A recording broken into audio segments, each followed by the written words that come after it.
Just a reminder, you can watch full episodes on my app or join me at joycemeyer.org. I'll see you soon. We really don't want God to forgive us the way we forgive other people. Even just sitting here listening to it, I'm going like, Yeah. really?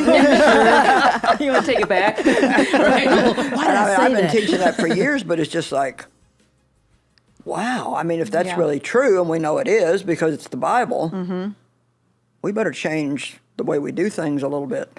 Yeah. It kind of makes me rethink how I've handled so many different situations, because I thought I have forgiven, but do my actions afterwards, is that how God is forgiving me? Probably not. So Like, I forgive a little bit, Yeah. and then I get mad again and I take it back. And then maybe I'll take another step forward, a little bit of forgiveness. Then I'll get hurt a little bit more, and I'll stay mad for a while and not talk to you. I don't want God doing that with me. You throw know? some guilt in there every few days. Exactly, and, right? Any little jab I can get in, or something I can say to somebody else that yeah. maybe makes them mad at them too. Yeah. You know? Yeah. I don't want God Good. treating me that way. Ouch. If we just sat and thought about what we just heard for about an hour, it's like, it puts a little bit of the reverential fear of God in you. does, It's yeah. like, this is really, really something that's important. And like you said earlier, everybody's faced with this. I was thinking about a girl who told me one time that she counted how many times in 1 week she had an opportunity to be offended and had to decide rather to forgive or to take the offense. And she said it was 40 times Wow. in 1 week. Wow. And that is probably just an average week. I mean, it may not have been anything out of the No. ordinary. It's just the way it is. I don't think we sometimes. realize how often Yeah. we do have to just decide to let it go or to believe the best or to. Yeah. So if you soak that stuff up all the time, you're going to have a problem. I love what you said too, that you have to decide to do it, because you almost do have to just decide in the morning, whatever happens today, I will, like, pre-deciding that you're going to forgive regardless of what happens. Yeah, I wake up in the morning now and I say, like, God, give me an unoffendable heart, like, please, because I can easily walk in offense. I'm like, well, you know, like, I'm all like, but I've really, especially these past few years, have been intentionally trying to wake up and say, God, please guard my heart so that I can be unoffendable. Like help me to let things kind of, not where I walk and be like aloof of things, but that I let things kind of roll off. And I have gotten a lot better. And I'm not where I want to be yet, but I have gotten a lot better with like forgiving and letting things go a little quicker. Honestly, because I know, especially I have a lot of, and everybody has a lot of reasons to be angry at people or be frustrated with people. But just with what I've walked through these past few years, I just like, I don't want the weight of being mad. It's heavy. Yeah, that's the thing. It's heavy. It's not worth it. It's not it's heavy. It's heavy to be angry all the time. Right. And it robs you of the present. Yeah.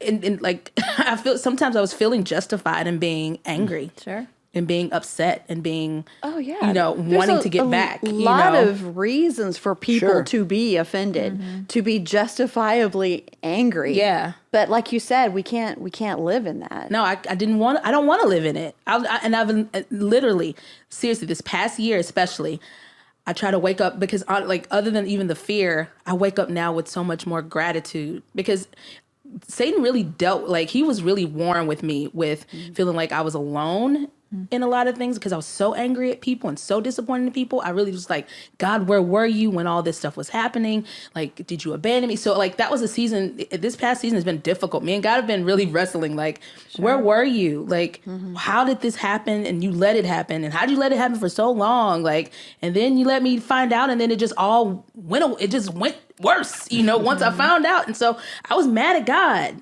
I was really mad at God. And so honestly, like I have that fear of God, but now I have so much more gratitude towards him too, because I feel his love now. I feel like I'm grateful for him even allowing me to go through that angry season with him, I think if we think about our offenses toward God, I mean, there's nothing that anybody has done to me or to you or to any of us that's greater than our sins and offenses Yeah. against God, and how merciful He is to us, and how many things we do that we don't even realize we do. You know, David prayed that God would forgive him for his unconscious faults, for even things that he didn't know about, and I pray that real often because there's no telling how many times a day.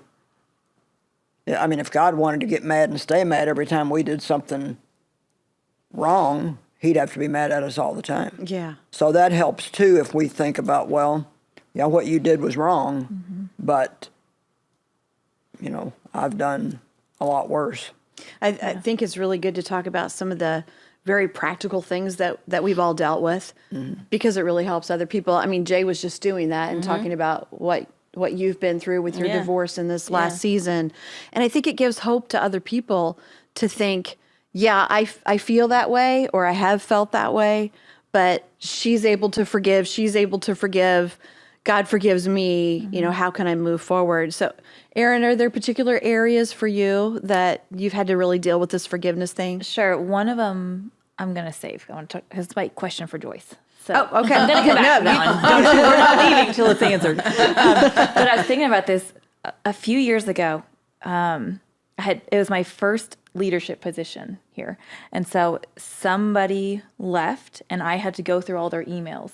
And so I found emails about me and how I was young and didn't deserve this and all this stuff. And I thought, oh my goodness, I was already insecure.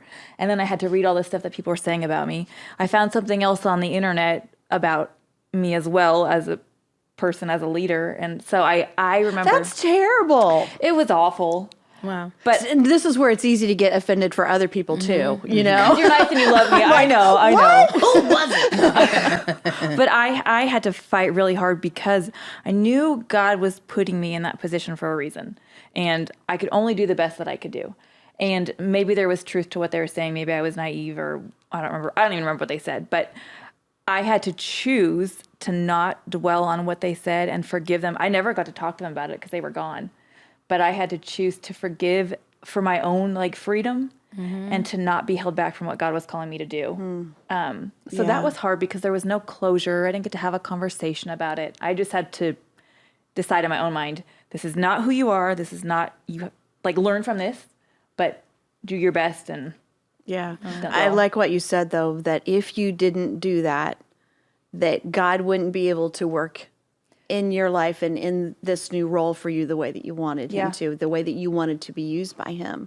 because I could see how it would have held me back. I would have held Yeah. myself back because of my own insecurities about what I heard or read. But there was enough stubbornness in me that I wasn't going to let that person stop what God was doing, you know? Yeah. So Well, and a lot of times we have insecurities that they have to be taken care of on this level in order for us to go to this level. And I experienced that I could look back in my ministry, and each time that God has promoted me to another level, I've experienced rejection interesting. on the level that I was on. And I've really learned from that rejection is the biggest tool that Satan uses to try to keep us from going forward. And I mean, the last time I was leaving my position at the church and going out into this ministry that I,